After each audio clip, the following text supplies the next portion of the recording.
stream, please use the chat feature or raise your hand in the meeting and unmute yourself to talk. Additionally, during these questions, we would like for the person that is presenting to repeat the question that has been stated to ensure that people both here physically and people watching virtually are able to hear what is going on. So each participant will have 15 minutes to present their work with about 10 minutes for questions in between. Presenters, I will give you a sign that you have reached the 10-minute mark by holding up my hands. Also, when you come up here to present, please choose your presentation that's up here on the screen in order to access your PowerPoint. So, this is the Social Sciences and Humanities panel. Our first presenter is Anna Sandlin, and her presentation is titled Emma Odie Pohl, The Untold Story of Miss MSCW and Her Influence on Southern White Women.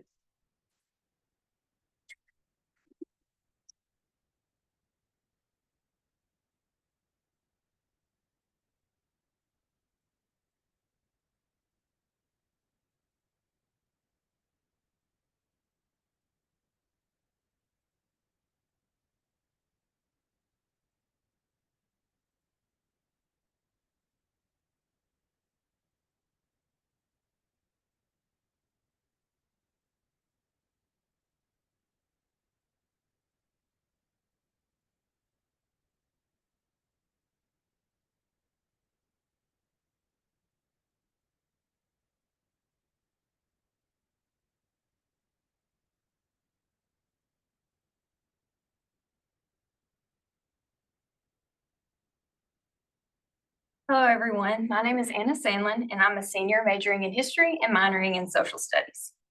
This past summer, I had the privilege of participating in the Summer Scholars Undergraduate Research Program and continued my research into this past fall semester for my capstone project. I had the pleasure of researching the life, career, and influence of Emma Odie Pohl, who is the Director of Physical Education here at Mississippi University for Women for 47 years.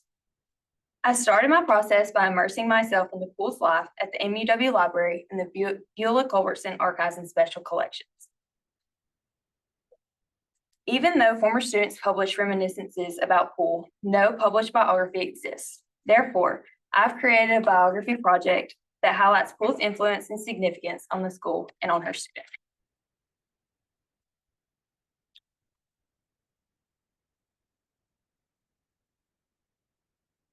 Emma Odie Pohl cultivated a legacy through her loving but energetic personality. She taught her students the importance of physical education and used different dances and exercises as a tool to teach women that their minds and bodies had the ability to do more in life than previous standards. She crafted and developed many traditions and ceremonies that people strongly associated with the school. She demonstrated how faculty and students at Southern white women's colleges and universities could challenge white women and provide them a place to reconsider what they thought they knew about themselves. She was the perfect example to her students of what hard work, discipline, and physical health look like.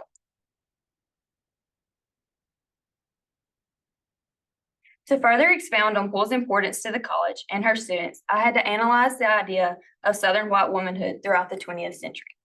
Southern white womanhood has a distinct history, and many state legislators believe that white women's higher education institutions should have been implemented to make better wives and mothers, ultimately conforming to the gender ideology at the time. Historian Christy Farnham, Linda Kerber, and Barbara Welter argue that Southern white women's colleges institutions fostered the societal ideas of piety, sexual purity, and benevolence within the family. However, women students and faculty did not always acquiesce to the ideas of male legislators or school administrators. When the Mississippi Industrial Institute and College was first established, many administrators and legislators attempted to subjugate the women. From its inception, the college saw a strange mix of intentions and aspirations, with goals to educate Mississippi women for possible employment, to educate women in professions deemed suitable for white women, and to ensure that women on campus remained under the authority of Southern men. But also, women demonstrated their commitment to forging a college experience that suited them. While some faculty members at the time were presenting radical feminist voices, Pohl did not directly challenge male administrators. However, her actions and teachings radically influenced the lives of her students. She used her position to teach her students discipline, personal initiative, sportsmanship, and sisterhood. Her goal was to focus on instilling a mindset of physically and mentally healthy women, shaping them to become well-rounded graduates. In this manner, her leadership and teaching presented a middle way, where she had to appease male administrators and seek their permission, but by exemplifying a relentless commitment to her students and their excellence. I wanted to start with a biography of Poole. She was born on December 17th in 1880 in Greenville, Mississippi. She was the eldest daughter of Theodore and Mary Poole, and her father, Theodore, was the president of the local school board in Greenville. She graduated from high school at age 16 and then went on to study physical education at the University of Missouri, the University of Illinois, the Chautauqua School of Physical Education, the Chicago Normal Summer School, and a few other small colleges. However, it's very unique that she never earned a college degree because she only wanted to take the classes that were appealing to her. In 1898, P.E. Bass, an old family friend of Emma's father and the principal of Greenville, Mississippi schools, asked her to come back home and teach physical education, ultimately resulting in Poole organizing the first physical education program in the state of Mississippi public school system. In 1907, Henry Whitfield was appointed president of the Mississippi Industrial Institute and College. One of his first actions was inviting Emma Poole to the school to organize a physical education department. Since she was still teaching in Greenville, she commuted back and forth from the college, and then she returned in 1908 as the head of the physical education department. She also instituted many ceremonies and traditions that are associated with the college. In 1909, she orchestrated the first May Day Festival. During the event, a queen was crowned, she rode on a float, the A&M College Band performed, and many dances such as the Maypole Dance was performed. That same year, in 1909, Poole organized and directed Taft Day. President William Howard Taft visited Columbus in November, and her dancers performed. She also had many plays that she would choreograph and teach to her students that would bring the community together. The Joan of Arc play was the most prominent play. In 1915, Poole wrote and choreographed 5 interpretive dances incorporating the history of Columbus Native American tribes of Mississippi for the pageant of Columbus. Thousands of people, including Washington dignitaries, were in attendance. In 1920, Poole was asked to take over the junior freshman wedding. For those who may not know, the junior freshman wedding was kind of just an exaggeration of weddings. However, when Poole took the ceremony over, she made it into something meaningful by introducing the spirit of loyalty to the college and changing it from a spirited comedy into a genuine bond of affection, a bond of sisterhood. One of the most prominent ceremonies that Poole directed at the college was the college's 50th anniversary masque in 1935. She choreographed the dances to go with the masque and directed the entire event. She had a love for teaching the art of ballet and its importance to her students. She held many ballet performances as often as permitted. But even though the plays and ceremonies were exciting, she still felt that something was missing. She wanted an exercise that could involve the entire college community. During the summer of 1911, Poole learned the Zouave drill from a French military expert, and when she remembered the drill and its discipline it taught, she immediately started introducing it to her students. She practiced it with 64 senior girls and presented it on campus for the first time in 1912. The drill was performed every 4 years, and eventually every student participated.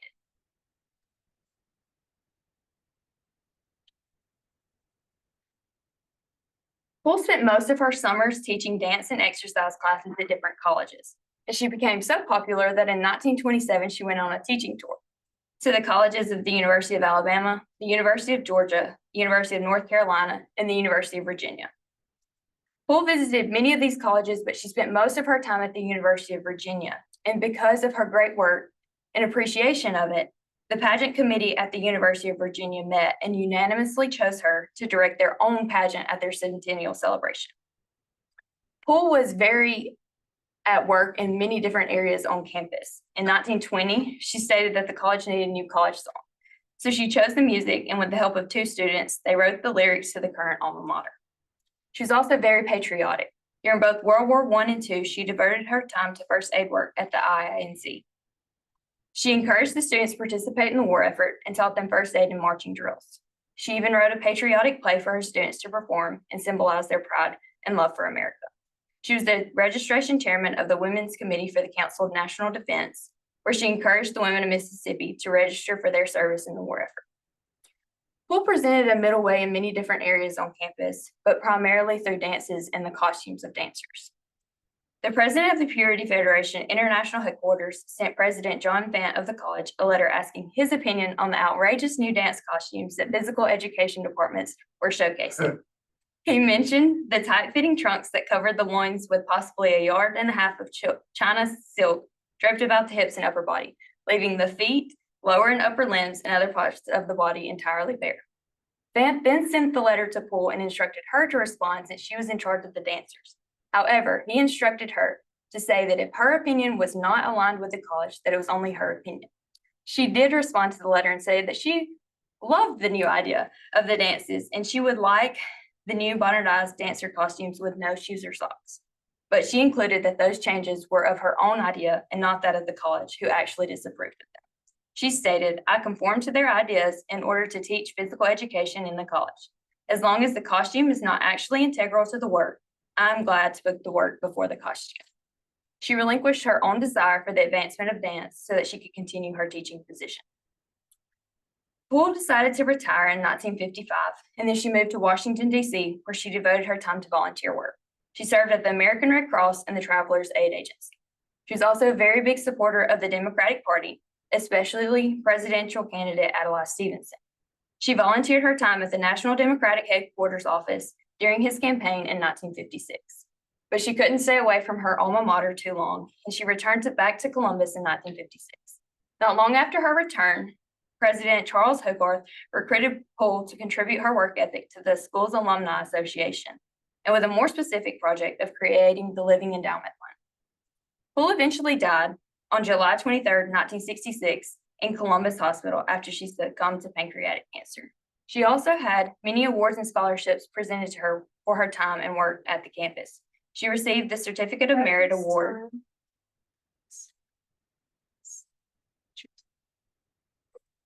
Keep going, you're okay. I just had to let you know. I thought it was 15 minutes.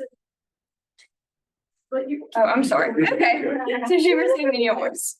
Okay. She also had a very vast influence.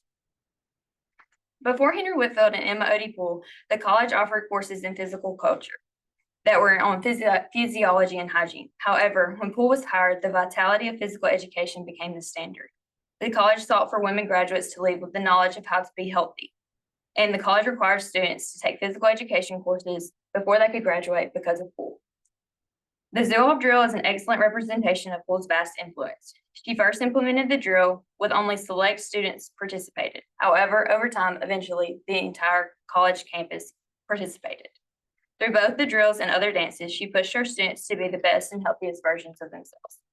Many students made note of Poole's discipline and how she could spot students out of step in the very back row of drills and dances. One student stated, "I came in a girl and left a woman." Through the dances and traditions like the junior freshman wedding, Poole instilled the importance of sisterhood among her students. She also had a servant heart. She dedicated her life and work to serving. She served the college, her students, other colleges, in the war effort, through volunteer work, and she served the community. She was very devoted. It is difficult to find different areas of Poole's influence outside of her influence on physical education, dance, the college, and her students because of that devotion. Because of her dedication and determination, her students learned life lessons and a new belief that they were capable of pushing boundaries physically and emotionally. One student noted, "Miss Poole, outside of my own mother, made a greater impression on my life than any other one person." Poole inspired many of the girls and taught them the foundations they needed in life. She crafted and cultivated the spirit present at the college, the spirit of loyalty and hard work. In a Southern white women's college where the ideas of a Southern lady were cultivated and taught, Poole was the ultimate representation of what women were capable of achieving. She showed her students that they could push and break boundaries while appeasing those with authority. The epitome of Poole was her hard work and love for others, which she instilled in those around her and left behind to remember her. I want to leave you with this quote by Grace Massengale in A Cheerful Giver, which is a tribute to Poole in 1960. "Certainly, she will never be replaced, nor will she be forgotten. Her hand has heightened whatever it has touched. She has brought beauty and happiness, has been a friend of youth."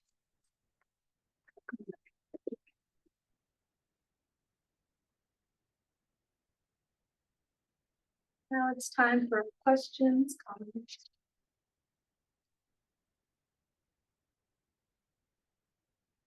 When you spoke of dance, what type of dance did she focus on? Like, is it like ballroom dancing or? Ballet, there was a lot of ballet dances. One of the most prominent ones that she performed was the Les Sylphide ballet.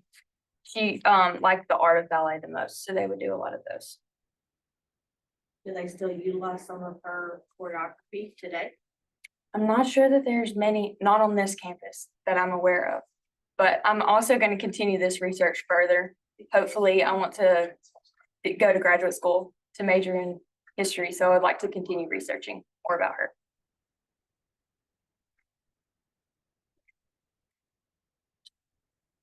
What did you find most interesting in your research? Like, what about her in particular caught your attention? That she loved to do everything for everybody. Like, she was just so involved with everything on campus. There was one instance where I'm pretty sure that the school was shut down because of an influenza pandemic. And she was just like so supportive. The girls couldn't go home for Christmas, but she was there like encouraging them, saying that it was going to be okay. So it was just like her love for her students, and she was very dedicated.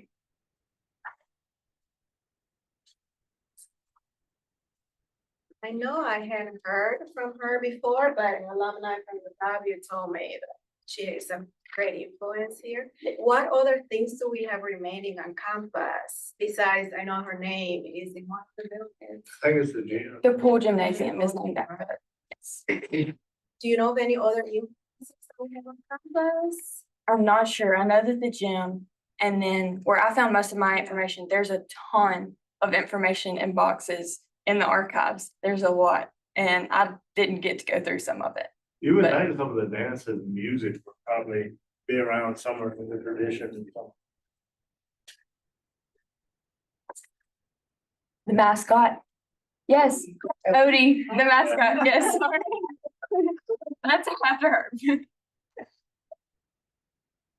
Did anybody take on her focus on health and that doesn't, you don't see that, you don't see. Well, I was like, speaking with, exercise of all students, you know. yeah, I was speaking with Stephanie earlier, and she was saying how for a very long time after she left, a lot of her students would come back and would teach physical education, and they would still stay for many years.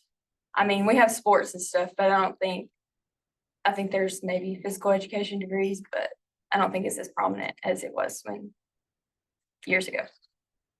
Do we have any questions over Zoom? I saw some chat up there. I'll open questions. Oh, okay.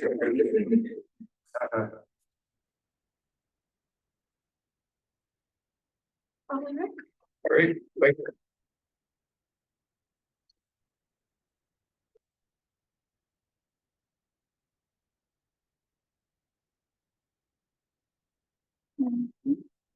Our second presenter is Andy Brabham, and his presentation is titled HB 1557, Impact on Family Functions.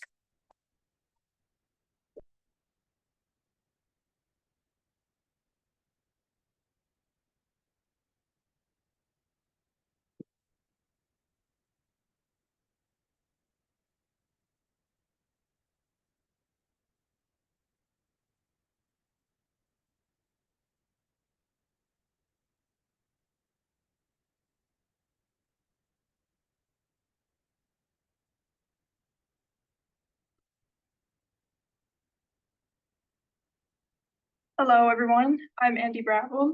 I am a senior in family science here at the W, and I will be reviewing the impact of Florida's Parental Rights in Education Bill, or House Bill 1557, or it's also called the Don't Say Gay Bill, and the impact it has on family function. So family policies are usually created to benefit families. They can cover areas in childcare, healthcare, or education. Sometimes policymakers lack the perspectives needed to fully understand the complexities that families experience. This presentation will cover such perspectives, as well as the perspectives of parents who are directly affected by the Parental Rights in Education Bill. So this bill went into effect July 1st of 2022. The goal was to reinforce the rights of parents aiming to give parents control over what happens to their kids in school, the bill prohibited schools from keeping any information from parents. If it is requested, it must be given. If anything happens to their children, whether it be health related or any information given to teachers or counselors, it has to be shared with parents. This puts students' privacy at risk. Topics such as sexuality or gender identity are also not allowed to be taught to certain grade levels. Schools are given more control in this area as they can choose to not teach about it whatsoever, regardless of grade level. And this can inhibit the curriculum that parents may believe is necessary to give to their children. So considering families in the policy-making process is very important, especially if policies are meant to directly impact families. While House Bill 1557 was meant to benefit families, not every family or type of situation was considered when making it. I analyzed 2 family functions that I felt were impacted the most by the bill by utilizing the family impact lens. So the family impact lens includes a set of methods to analyze policies and determine potential impacts on families. It is based upon principles including the promotion of family responsibility, stability, relationships, diversity, and engagement. Using these methods, I identified child rearing and economic support as the 2 that were impacted the most. Both of these are important in this case. Child rearing is directly affected since the bill impacts children.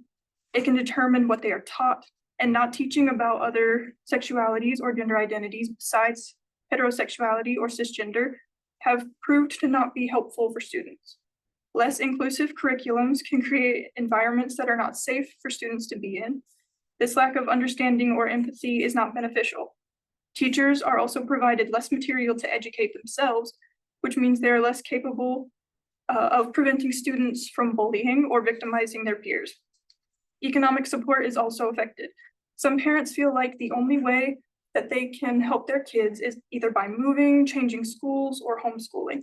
But these considerations require resources. They have to have the money to do it. Families with less income cannot move or change schools or even be more involved if they want to homeschool because they would be too busy working. Education level, job availability, and the potential for dual income all affect economic support. More education, better jobs, and the option to have dual income create less stress, but not everyone has that. Not every family has the time or resources to create safer spaces for their children in school environments. The number of LGBT residents in conservative states increased from 2016 to 2023. Florida has one of the highest LGBT populations, with about 9% of the population identifying within the LGBT community. The majority of this population are 18 to 29 years old. This is a decent number of residents in Florida who could be directly affected if they have children or work in school spaces. Even if they are not directly affected, they can still experience some effects through either younger siblings who are still in school or extended family members who might be either also in school or working in education. So 43% of parents supported the bill, while 46% did not. Factors contributing to how parents made their stances are based on education level, the number of LGBT friends they might have, having LGBT identifying children, or being LGBT themselves. Parents who agreed with the bill felt like it empowered them as parents and gave them more control over their child's education. Parents who did not agree with the bill felt like they had fewer rights and control over their children within school environments. These parents also believed that teaching children about sexuality and gender identities is important, while parents who supported the bill disagreed, sharing that teaching such topics goes against their wants for their children and inhibits their views and abilities as parents. So the main goal of this bill is to reinforce parents' rights.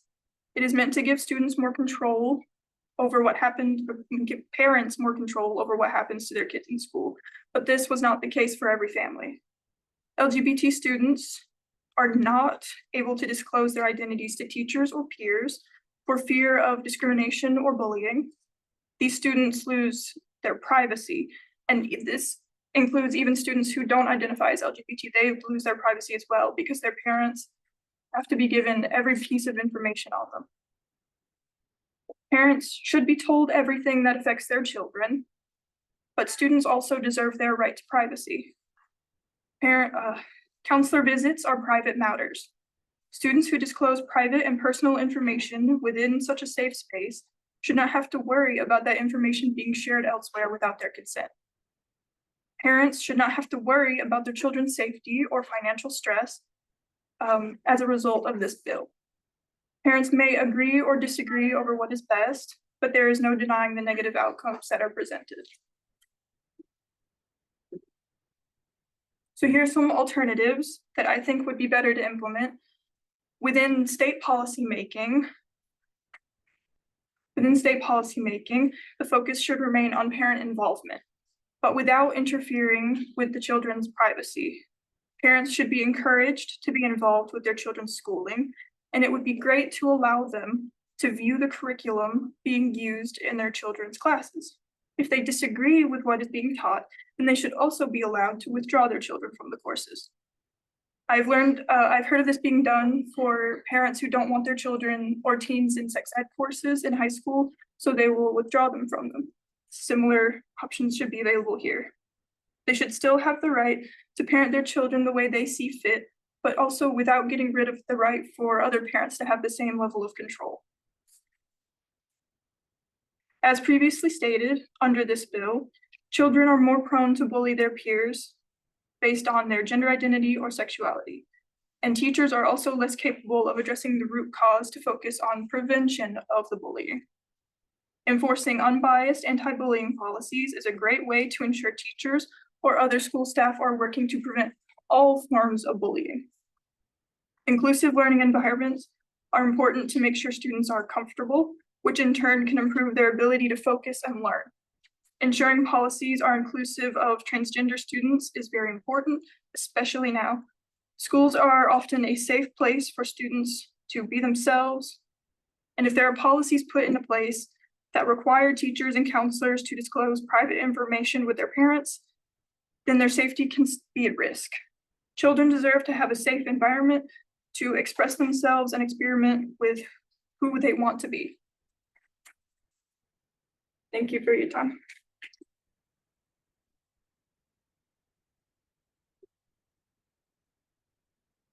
Question, comments?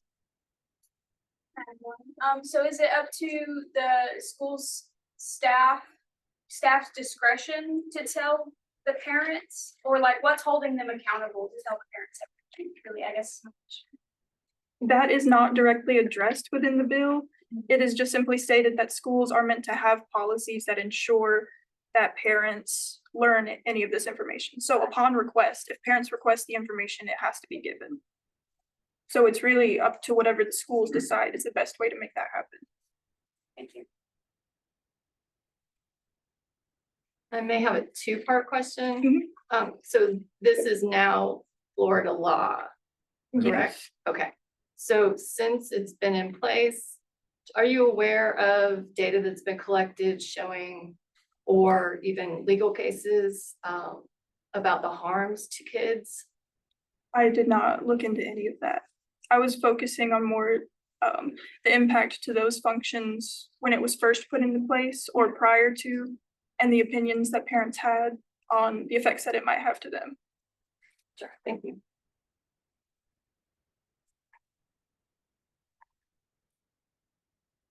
A question about your map. Do you have any sense on what's going on with Nebraska? No, the focus was on Florida. It seems like such an outlier compared to the other states.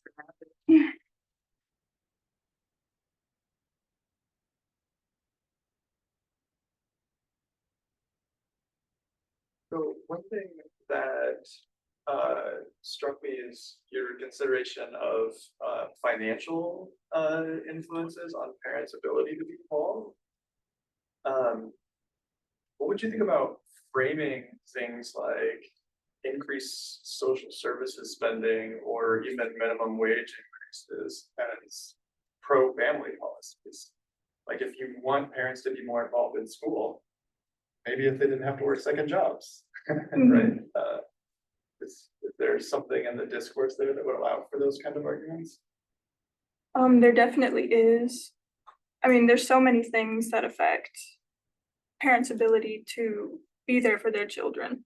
And I know in Mississippi, a similar bill was just passed that does grant parents the right to, or gives them a better opportunity to be involved and withdraw their students or their children from classes if they see fit.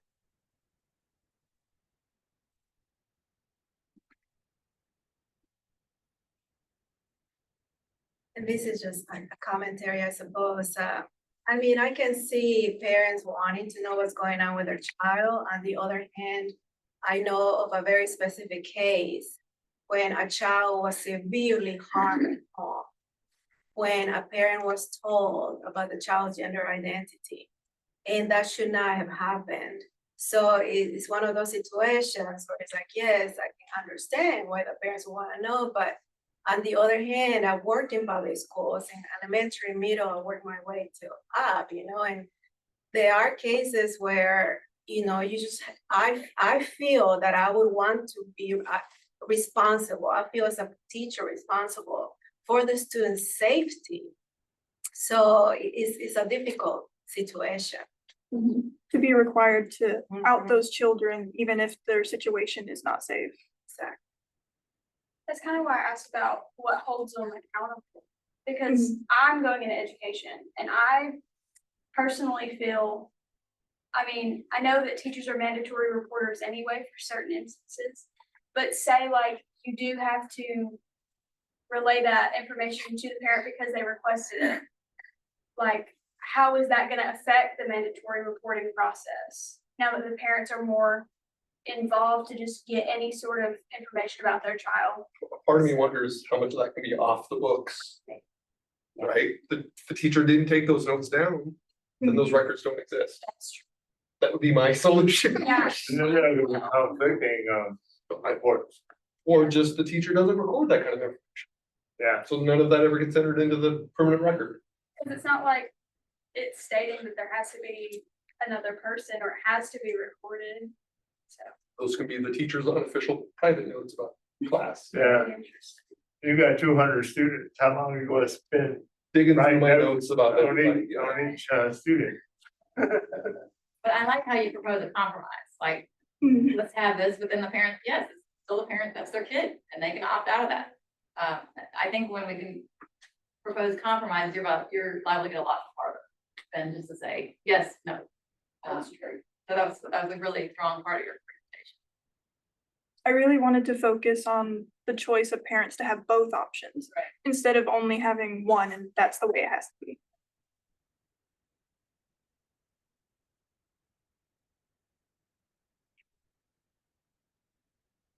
Oh, great. Thank you.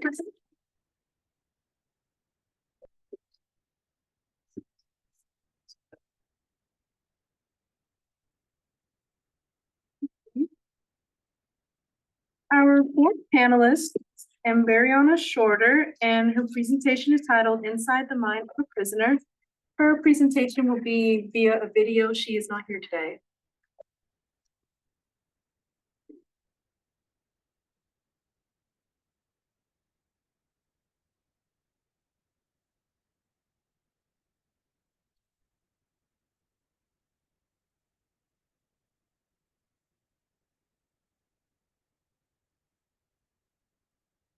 You can go back. Following along the program, Crockett, scrolling into selfhood, they're not here, so we're jumping to the next topic. Let's see. Ashley. The back arrow. Oh, okay. Thank you so much.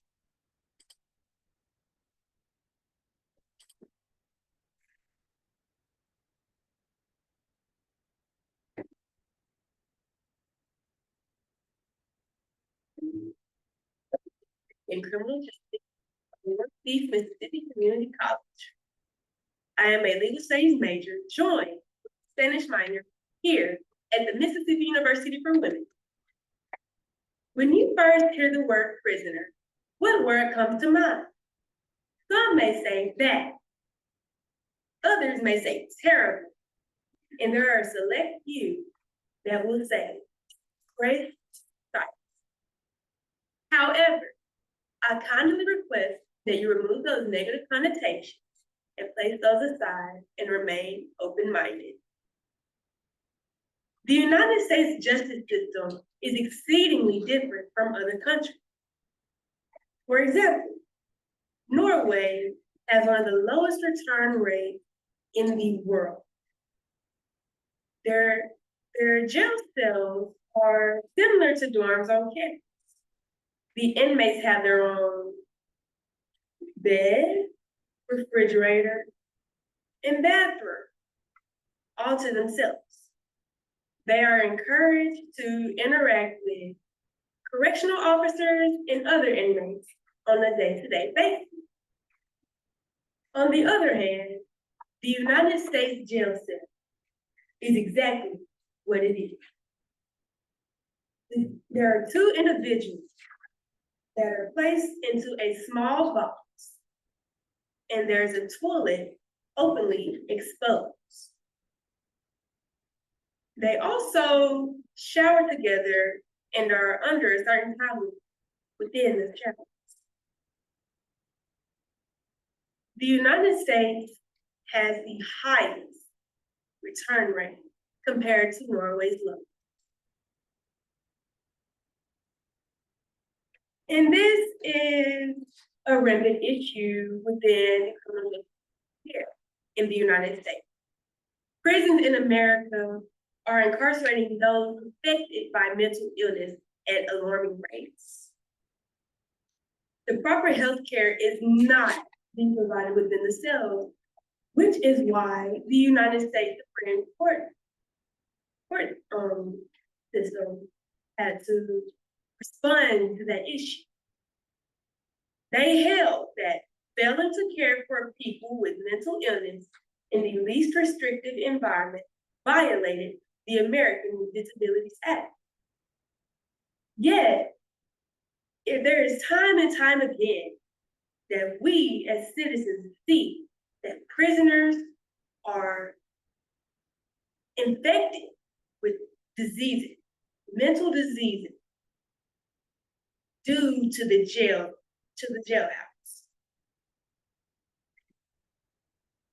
The goal of restitution should be to prepare those doing the time for the crime that they have committed. However, America loves crime, not Americans, but America itself.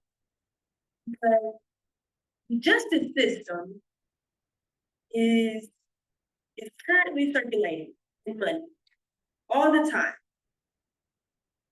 The more prisoners behind bars, the more money into the pockets of those who sit up high in power. And with this cycle, this endless cycle, it shows that this is setting people up for a lifetime of poverty and diminished earnings.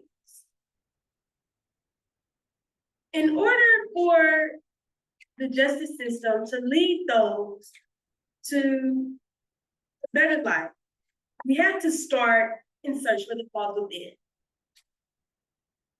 Statistically speaking, over 40% of people in jails and prisons have been diagnosed with a mental health disorder, and 1 in 4 people in jail are experiencing psychological distress. The environment is not one of growth, but one of halt. When we talk about growth, we want to see those doing better and living better, sometimes even eating right. But there are constant complaints by the prisoners themselves of the unhealthy meals that are provided to them, similar to dog food, yet it's not classified as that. The conditions of the jails themselves are outrageous. There are rodents running rampant. The filth that fills the floors in the rooms are disgusting. And there needs to be consequences from trained officials such as an attorney. They need to hold officials accountable for the conditions that they have people living. Furthermore, 84,000 individuals endure extreme conditions of isolation, sensory deprivation, and idleness in United States correctional facilities. As we scroll down, we see that there is a story of a prisoner by the name of Jamal Mitchell, who was schizophrenic. Schizophrenia is a mental health disorder that causes people to hallucinate. He was incarcerated for a little over a month, yet was found to be incompetent to stand trial due to his mental illness and was ordered to go to the state hospital. However, the state hospital ran out of beds to provide, so he was sent back to the jailhouse. A couple months later, he was found deceased in his cell due to suicide. This is not only his story, but a story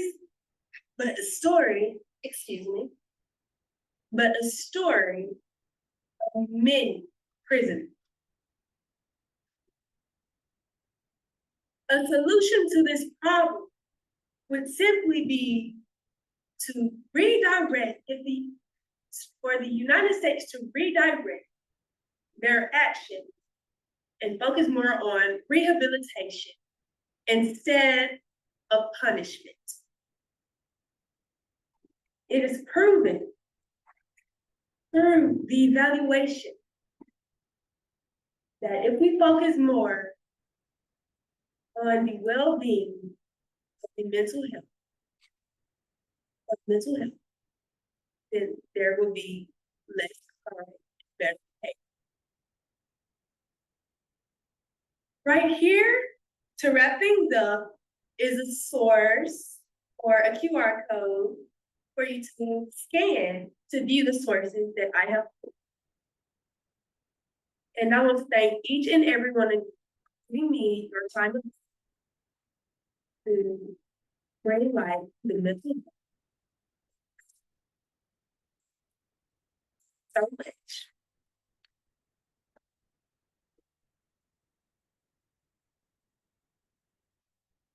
There will not be a questions or comments panel, I do not believe, or will there be? No. Okay. So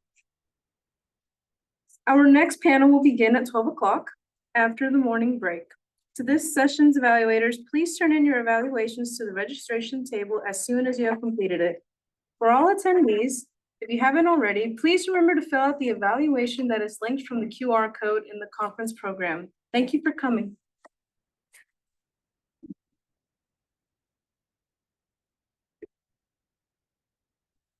Any questions? You ready? Mitochondria.